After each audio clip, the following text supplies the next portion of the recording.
Do you speak life? On the forgotten art of breathing life into what we express and create. What is the difference between a letter-based language, like English, and a symbolic language, like hieroglyph, or more casually today, communicating only in emojis? Let us take an example. Try to contemplate for a moment the following emojis. What thoughts and feelings are evoked when you contemplate this? What could be the meaning? When we use English, we transcribe our thoughts with impressive structural precision, but often only in form. I could say we create a body, but we don't always breathe life into that body. Consider a human being. Their physical body might give us a glimpse of who they are, but it never fully reveals their whole living nature. A corpse, moments after death, may appear identical to the human being, but it is no longer them. It is no longer alive. So what does it mean to be alive? Where is the human being relative to their body? The human lives in breath, thought, feeling, action, reaction, interaction, gesture, and movement. A human cannot be located, as their physical body is, in a point in space or time. They unfold throughout time, in space. Meeting someone for some time doesn't reveal what it would be like to live with them, witnessing their nature unfolding. The key word with a human being is that they live. A human is infused with spirit. A corpse is not. A human is in a constant state of transformation, motion, growth and decay, change and evolution. A corpse remains in place in a process of decomposition. The same analogy applies to language. English often reveals with great precision the body, or even the corpse, of communication, but it reveals little of the life or meaning unless the listener actively engages with it. Meaning is not only given by the clarity of expression, it must be evoked through effortful interpretation. We could call this thinking feeling. It is thought enlivened and made dynamic by the power of feeling. We may read the noblest human truth. If we don't engage with them in thinking feeling, they won't move us. They leave us indifferent.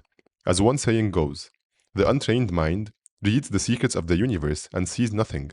The wise reads a bubblegum wrapper and sees the secrets of the universe.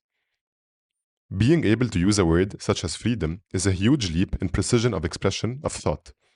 Yet it could leave us indifferent to the ideal of freedom if we don't engage with what lies behind the word. Most of us know the word freedom, but how many understand its ideal? And among them, how many have pursued the living experience of freedom?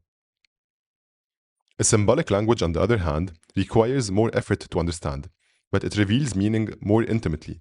When we encounter a symbol, we must not only explore its literal reference, but also the metaphors and qualities it might evoke.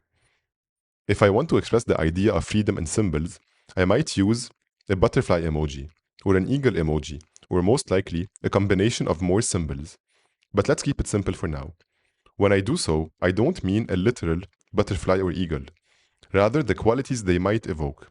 A butterfly emoji might evoke freedom to the extent to which it can evoke in the reader the contrasting feeling of the experience of metamorphosis, from a crawling worm to a soaring butterfly. But it might also evoke a sense of delicate, fleeting, ephemeral, short-lived kind of freedom.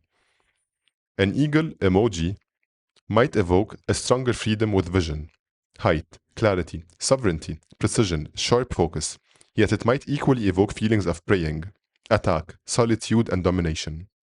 None of this is necessarily readily available to our minds when we first see a butterfly emoji or an eagle emoji.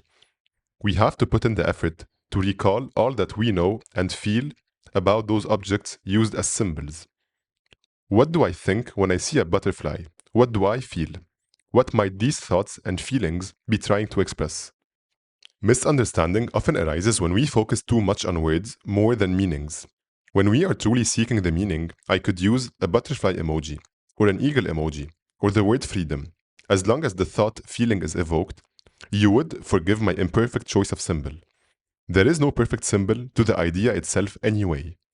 Once we live the idea, once we move from object to essence, from form to spirit, the symbol has fulfilled its function. It is no longer needed, and it can fall away. Symbolic perception. This is symbolic perception, and it is not limited to symbolic languages. It is an attitude, a way of engaging with experience itself.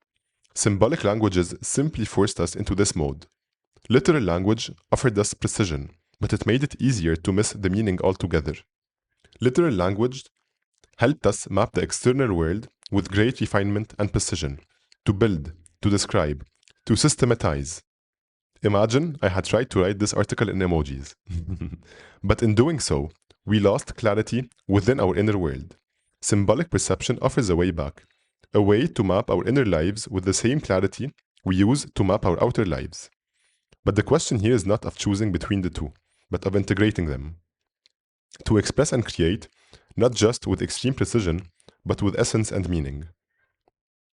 Creating without meaning. By analogy, we might relate to this dynamic in our world. We have become brilliant at building forms, products, processes, systems, structures, technologies.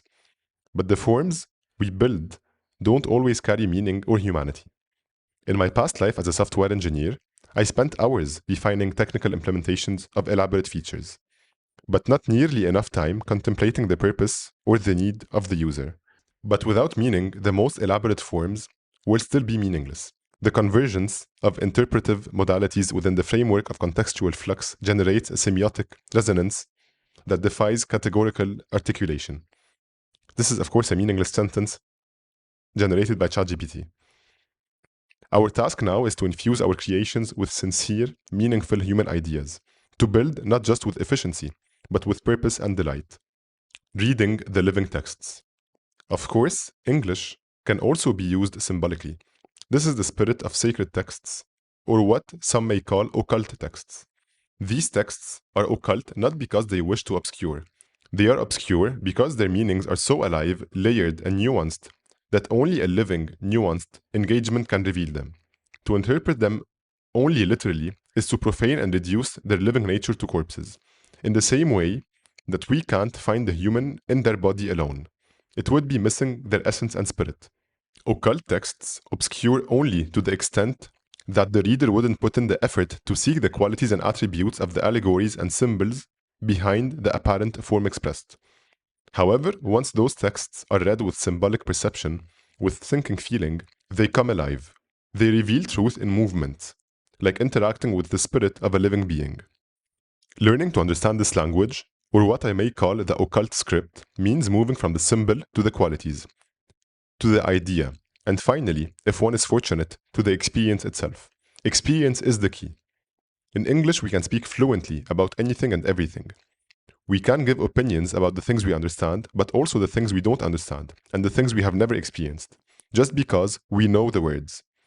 We can discuss God, freedom, love, or death without having lived any of their meanings. The fact that I know a word does not imply that I understand the idea or have lived the experience. We often confuse knowing the word with understanding its meaning. Practicing symbolic perception is the first step to understanding occult script, not in a nebulous mystical sense, but in a reasonable and practical way. Occult, in its original meaning, simply means hidden. Hidden not behind veils or rituals or secret societies, but in plain sight.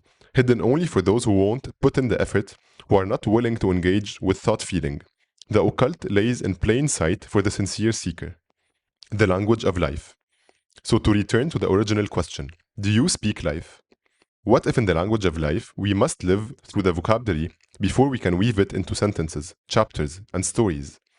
Not just to speak, but to speak with meaning. Imagine every time you wished to know a word, you had to live it. You would spin a whole universe and live the experience of each word you are speaking, not only from one perspective, but from the perspective of as many characters as possible. Just like in good storytelling. Perhaps then we would be more careful what we speak into existence. Which brings us to a final curious question.